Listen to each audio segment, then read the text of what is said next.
Ako si Yana, patron saint ng masaganang petsa ay masaganang buhay. Samahan niyo ako sa aking mga ganap sa buhay. Opak! Ang gwapo ng kadate ko!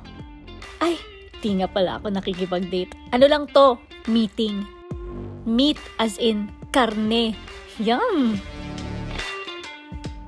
Ayun, small talk muna. Napagod ata sa kakakwento ko. Yari ka sa akin. Mas papagurin kita. Tinanong niya ako kung anong gusto ko. Sabi niya, that's for later. Eh, gusto ko now na eh. Pero nagulat na lang ako nang biglang...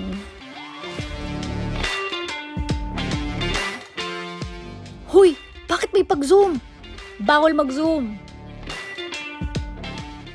Nakaka-tense to pero siya chill lang. Sanay na sanay. Oh shit! Sarap nito.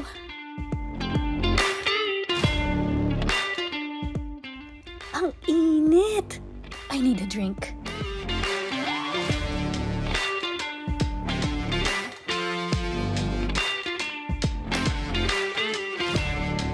Di ko na kaya. Napaparise up na ako. Ayun, dumating yung waiter. Gulit din siya eh.